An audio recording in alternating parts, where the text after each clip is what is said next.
اللهم صل على محمد وعلى آل محمد كما صليت على إبراهيم وعلى آل إبراهيم إنك حميد مجيد اللهم بارك على محمد وعلى آل محمد كما باركت على إبراهيم وعلى آل إبراهيم إنك حميد مجيد۔ اور یہ ٹاپک نمبر 3 ہے روزوں کی قضا اور کفارے سے متعلق۔ بھائیو، دو اصطلاحات ٹرمنالوجیز کو سمجھ لیجئے۔ نمبر 1 قضا، یعنی چھوڑے ہوئے روزے کے بدلے میں ایک روزہ رکھنا۔ نمبر 2 کفارہ، شرعی پلینٹی، یعنی سزا کے طور پر اگر کسی نے جان بوجھ کے روزہ توڑا ہے اس کے لیے سزا کیا ہے۔ ایک روزہ تو رکھے گا باقی جو اس کے لیے سزا ہے۔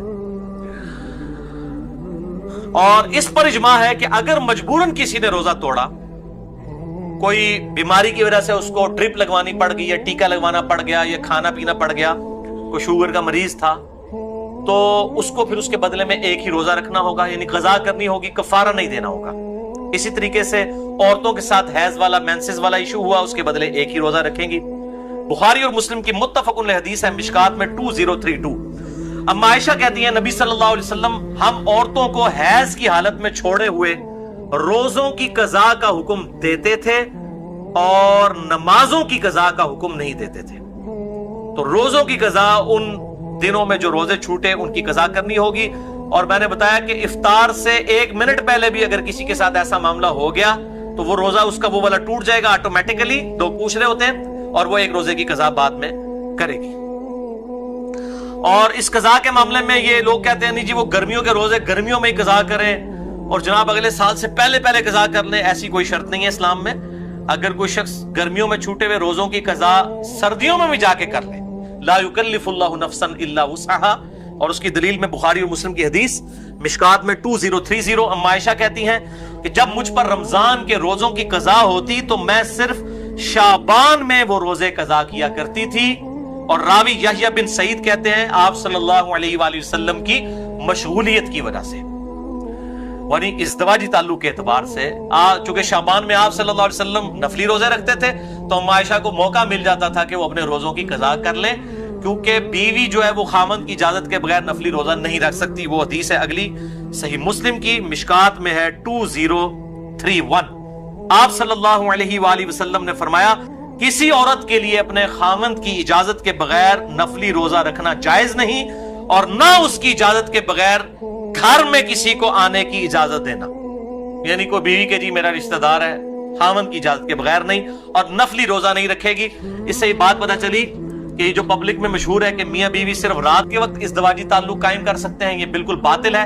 اما عائشہ تو کہہ رہی ہے کہ میں روزہ بھی نہیں رکھ سکتی تھی آپ صلی اللہ علیہ وسلم کی مشغولیت کی وجہ سے، تو دن کے وقت بھی ازدواجی تعلق قائم کرنا نہ صرف جائز بلکہ سنت مبارکہ ہے بخاری اور مسلم کے کانٹیکسٹ میں۔ اب دوسری صورتحال کہ کوئی جان بوجھ کر روزہ توڑ دے، ایسی صورت میں قضا کے ساتھ کفارہ بھی ہوگا۔ اس کانٹیکسٹ میں بڑی مشہور حدیث ہے بخاری اور مسلم کی مشکات میں 2004۔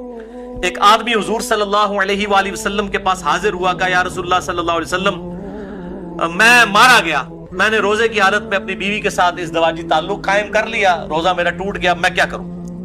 آپ نے فرمایا کہ کیا تیرے پاس کوئی غلام ہے کہ اسے آزاد کرے؟ یہ پہلا آپشن ہے، اور ترتیب بھی یہی ہوگی، یہ آپشنل نہیں ہے 3 میں سے 1 بلکہ یہی ترتیب ہوگی۔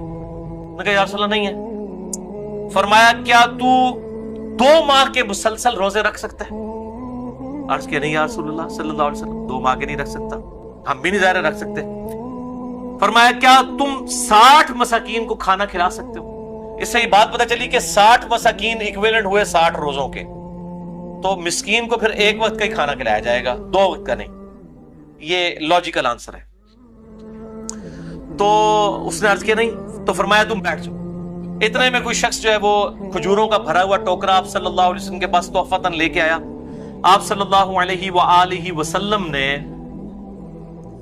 وہ جو ٹوکرا تھا اس کی وجہ سے آپ نے فرمایا کہ وہ روزہ توڑنے والا کدھر گیا، اس کو بلا کے کہا یہ ٹوکرا تو لے جا اور اس ٹوکرے کو مدینے کے غرباء میں تقسیم کر دے، تو روزے کا کفارہ ادا ہو جائے گا۔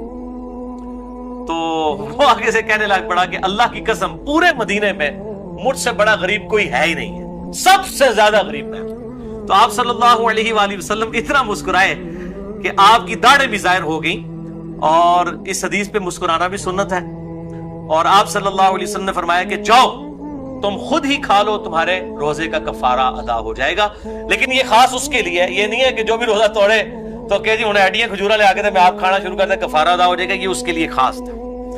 اور اس حدیث پہ امام بخاری نے انٹرنیشنل نمبر کے مطابق صحیح بخاری میں 1936 حدیث یہ لی ہے اور اس پہ اپنا فہم لکھا ہے، باب باندھا ہے کہ اگر کوئی روزے کی حالت میں بیویوں کے ساتھ ازدواجی تعلق قائم کر لے تو اس کا کفارہ کیا ہے. اس کو امام بخاری نے عام حکم نہیں لیا کہ کوئی بھی کھا پی کے بھی روزہ توڑ لے تو اس کا کفارہ بھی ہے. کھا پی کے روزہ توڑنے کا کفارہ یہ نہیں ہے، یہ ازدواجی تعلق والا معاملہ ہے اور ظاہر ہے وہ بہت ایک ایکسٹریم چیز ہے کھانے پینے کے مقابلے کے اعتبار سے، لہذا اس کے لیول کی سزا تو اس میں نہیں دی جا سکتی.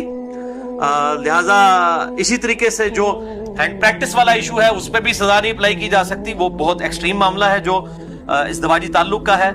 اور اسی پہ ہی اجماع ہے کہ وہ پھر 60 روزوں والا معاملہ یہ 60 مساکین والا کرے گا. عموماً لوگ 60 مساکین والا ہی کرتے ہیں اور یہ 60 مساکین والا دونوں کی طرف سے ہوگا، مرد کی طرف سے بھی عورت کی طرف سے بھی. یہ بات اتنے بولے ہیں یہ بھی پوچھ رہے ہوتے ہیں کہ جی ایک کی کھلا دیں گے، دو نے توڑیا بھائی ایک تو نہیں ٹوٹیا، دو نے ٹوٹیا، یہ 60 اور 60 120 بنیں گے اور وہ اپنے اپنے حصے کے دیں. اگر کوئی وہ اس اعتبار سے خیرات کرنا چاہتا ہے تو وہ ضرور کرے. باقی اگر کسی نے اس حدیث کے اعتبار سے کوئی رزلٹ نکالا ہے اجتہاداً کہ آپ صلی اللہ علیہ وسلم نے اس کو یہ فرمایا تو اس میں بعض اوقات چیزیں امپلائیڈ ہوتی ہیں کسی معاملے میں کہ جس نے روزہ توڑنے کا مسئلہ پوچھا ہے تو وہ اس طریقے سے جو ملی بھگت سے معاملہ ہوا ہے اس میں تو ظاہر دونوں کو رکھنے چاہیے. اگر کسی نے زبردستی والا معاملہ کیا ہے تو پھر صرف مرد کو رکھنا چاہیے. اور بہرحال اس حوالے سے اجتہاداً کوئی بھی ایشو اڈاپٹ کیا جا سکتا ہے. اب رہا کھا پی کے روزہ توڑنا، تو اس کے بارے میں ایک ضعیف روایت ملتی ہے اور اس کو سپورٹیو ایک تابعی کا صحیح قول بھی ہے. پہلے ضعیف روایت سن لیں. یہ روایت جو ہے وہ مقطوع ہے، مرسل ہے، چھوٹا ہوا واسطہ ہے اس کا. المصنف ابن ابی شیبہ میں انٹرنیشنل نمبر کے مطابق 9774 سعید ابن مسیب تابعی کہتے ہیں کہ آپ صلی اللہ علیہ وآلہ وسلم کی خدمت میں ایک آدمی حاضر ہوا اور اس نے کہا یا رسول اللہ میں نے کھا پی کر روزہ افطار کر لیا ہے، توڑ دیا ہے، تو میں کیا کروں؟ تو فرمایا کہ صدقہ کر، اللہ سے استغفار کر اور اس کے بدلے میں ایک روزہ رکھ لے. لیکن یہ روایت ضعیف ہے. البتہ اس کو سپورٹیو ایک تابعی کا قول صحیح سند کے ساتھ المصنف ابن ابی شیبہ میں اسی سے 5 نمبر آگے ہے، 4 نمبر آگے المصنف ابن ابی شیبہ میں 9778 سعید ابن جبیر تابعی رحمہ اللہ تعالی سے پوچھا گیا کہ جو رمضان کا روزہ جان بوجھ کر کھا پی کر توڑ لے تو کیا کرے؟ تو انہوں نے کہا کہ وہ توبہ اور استغفار کرے اور اس کے بدلے میں ایک روزہ رکھے. تو کھا پی کے معاملہ الگ ہے. البتہ احناف کا یہ موقف ہے، حنفیوں کا، کہ خواہ کھا پی کے توڑا جائے یا ازدواجی تعلق سے دونوں 60 روزوں والا اور 60 مساکین اور غلام والا ایشو ہے. البتہ محدثین کی اکثریت کا یہی موقف ہے کہ کھا پی کے معاملہ الگ ہے اور وہ بھی جو ہے وہ استغفار بھی اسی صورت میں ہے اگر کسی نے جان بوجھ کے کیا، اور اگر کسی نے مجبوراً بیماری کی وجہ سے کیا تو صرف ایک روزے کی قضا کر لے، اور اگر اس پر قادر نہیں ہے تو ایک جو ہے مسکین کو ایک وقت کا کھانا کھلا دے فدیے کے طور پہ. انشاءاللہ اگلی دفعہ 5 پوائنٹس ڈسکس کروں گا. اللہ تعالیٰ سے دعا ہے جو حق بات میں نے کہی اللہ تعالیٰ ہمارے دلوں میں راسخ فرمائے. اگر جس بات میں میرے منہ سے کوئی غلط بات نکل گئی تو اللہ تعالیٰ ہمارے دلوں سے معاف کر دیں. ہمیں کتاب و سنت کی تعلیمات پر عمل کر کے دوسرے بھائیوں تک پہنچانے کی توفیق عطا فرمائے. سبحانک اللہم و بحمدک اشہد ان لا الہ الا انت استغفرک و اتوب الیک وما علینا الا البلاغ المبین.